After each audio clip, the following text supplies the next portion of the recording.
My wife has very low self-esteem, and I'm just trying to figure out a way that I could help her see her value more. Oh, man, that's an awesome question.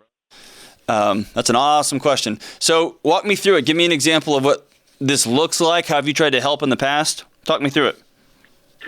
Yeah, so she's always having negative thoughts about herself. She says things like she doesn't think people care about her because she's not worth it. She says she's afraid that I'm going to find someone else that's better than her. I'm going to leave her. Where does that come from, Sean? I don't know. Like, did she get that from her mom? She get that from her dad? She get that from some high school boyfriend? Where does that negative self-talk come from? Where did she learn that? Probably from her parents. Okay. I think she has what you refer to as a neglect trauma. Okay. Her dad was very controlling and had a bad temper. Mm-hmm. And her mom, she couldn't go to her for anything because her mom couldn't handle anything emotionally. So she got messaging both affirmatively and neglectfully that she didn't really matter. Yeah. She wasn't very important. She was in the way, and mom can't even deal with you. Dad's annoyed by you. Dad's angered by you. And so your value is little to none, right? Yes. Okay. Yeah, I think everything leads back to that. Okay. So then Sexy Sean shows up on the scene. That was a straight up rap lyric right there. That was some alliteration if I've seen it. Sexy Sean shows up on the scene. Y'all fall in love, you get married, and then what? So we've been married I've known her for 15 years. Okay. We've been married for 12. And has this been an arc of your entire relationship? Yeah, it seems like, from the very beginning, she kind of didn't understand why I would like her. Okay. Because she thought that she was not good enough. Yeah. What do you tell her when she says things like that? I try to tell her that it's not true, that she says things like that I don't love her, but I try to tell her how I actually feel. I try to sometimes I just try to hold her or hug her and show her other kinds of like give her gifts sometimes, and sometimes she feels okay for a moment. She believes in me for a moment, and then a few days later she goes back to the negative thinking. Okay. Has she been in and out of therapy for 14 years or 15 years? No, she hasn't really been in therapy at all. Okay. So my guess is this, that there's a lot here. I will give you one particular scenario that may or may not be right, but it may be not entirely accurate, but I think I'm pretty darn close. Okay, you ready? Yes. There were two people. If it all goes down, the apocalypse is upon us.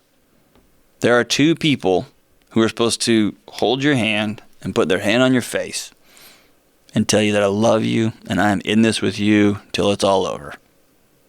And that's the mom and dad of a precious little girl. Yes. And her mom and dad did the opposite. It all came down in whatever, not real apocalypse in their house, but in their imaginary house apocalypse, it all came down and one parent said, I can't even deal with you. And the other parent raised his voice and or his hands and said, this is because of you. And imprinted on this young, beautiful little girl at a young age was, you are in the freaking way. By the two people who, when all the smoke cleared, should still be standing by her. They let her know the smoke's your fault.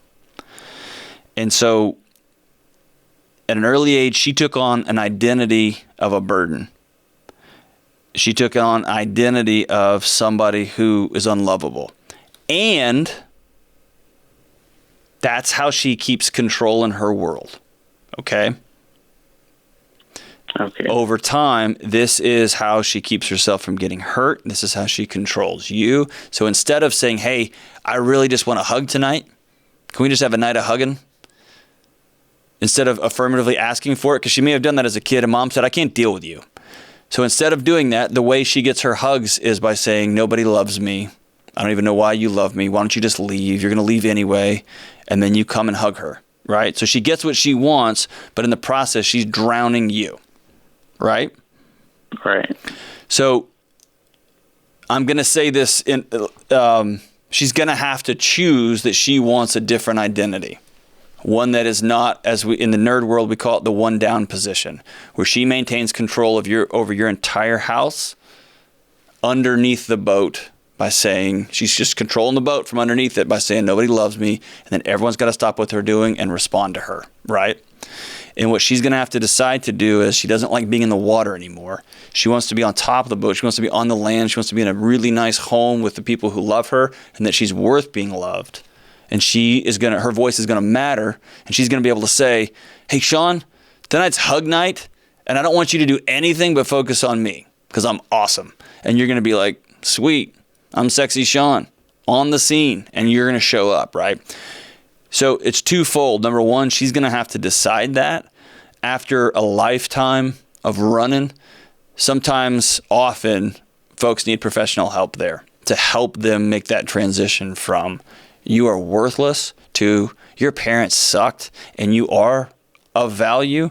Here's a guy who has dedicated his life to you, and y'all are going to learn new ways of communicating to one another. Does that make sense? Yes. So, Sean, what I want you to do is I want you to lead the way, and I want you to let her know that you are going to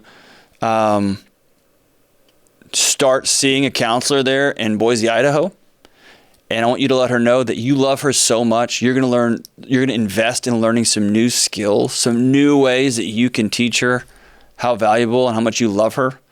And you want to grow as a guy who is in love with a young lady. And I want you to encourage her to go with you. She probably won't, or she may say something like, oh, because you think I'm screwed up and broken too. And your answer to that will be, no. I want you to see the same beautiful, wonderful, lovely young lady that I see.